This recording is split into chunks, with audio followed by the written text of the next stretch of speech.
Minute Papillon. Bonsoir, c'est Anne-Laetitia Béraud, bienvenue dans Minute Papillon. Ce jeudi soir, 9 mai, on parle d'Europe et des lobbies. 26 mai prochain, élection européenne. Avant ce scrutin, 20 minutes a recueilli les questions des internautes à propos des institutions européennes. Des lecteurs nous ont interpellés sur la place des lobbies à Bruxelles et à Strasbourg. Pour vous répondre, ce soir, le diplomate Étienne de Poncin, il a notamment été ambassadeur de France en Bulgarie. Je lui ai tout d'abord transmis une question de lecteur.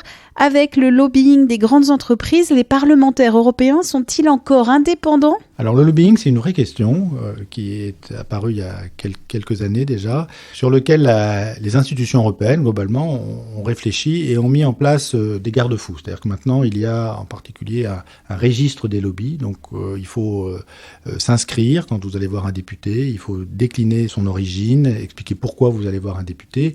Et donc, il y a une sorte de transparence qui s'est installée de façon à éviter les dérives qu'on a pu connaître dans le passé. Alors, c'est pas sans doute pas parfait, il y a sans doute des améliorations à apporter, mais on ne peut pas dire que les parlementaires européens sont livrés au lobby. En même temps, il ne faut pas non plus jeter le bébé avec l'eau du bain. C'est-à-dire que les lobbies, ils représentent quelque chose et ils sont là aussi pour apporter une information aux députés ou aux institutions européennes dans leur ensemble. Donc il faut encadrer leur mode d'action, mais il ne faut pas considérer par principe que tout ce qui est groupe de pression, groupe d'influence est mauvais par essence.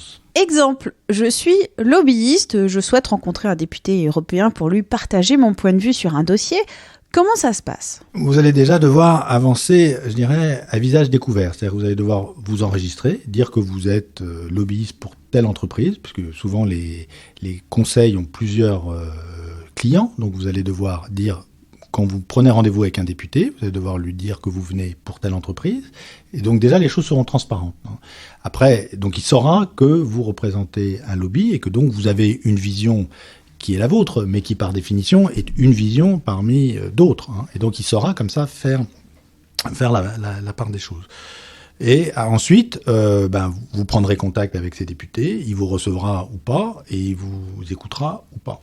Question de lecteur, est-ce que je peux savoir si mon député européen a rencontré un lobbyiste ? Tout ça est transparent, le registre des lobbies et des rendez-vous est transparent. Alors il faut chercher un petit peu, mais il y a beaucoup d'ONG en particulier qui justement scrutent ces questions-là, qui publient des registres et qui publient aussi, par exemple, pour savoir si votre député est actif ou non. Donc il y a une sorte de reporting qui est fait assez régulièrement pour savoir si votre député, donc si vous voulez savoir si monsieur ou madame Tartampion travaille beaucoup, vous avez les moyens de le savoir parce que vous pouvez vérifier s'il ou elle va voter, si il ou elle est rapporteur d'une législation, d'une réglementation. Donc oui, vous avez les moyens de vous informer. Question de lecteur, est-ce que c'est vrai qu'il y a 10 000 lobbies à Bruxelles ? C'est à peu près le chiffre qu'on a en tête. Il y a beaucoup de... Ça dépend aussi exactement de ce qu'on appelle lobby, parce qu'il y a plusieurs sous-catégories, mais globalement, c'est vrai que Bruxelles et Strasbourg sont des villes où il y a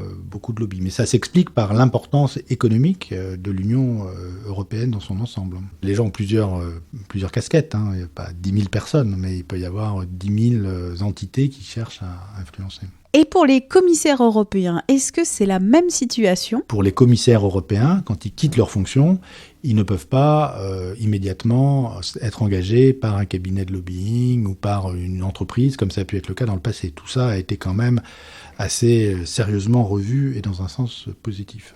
Merci au diplomate Étienne de Poncin d'avoir répondu aux questions des lecteurs de 20 minutes. Retour de Minute Papillon, vendredi 12h20.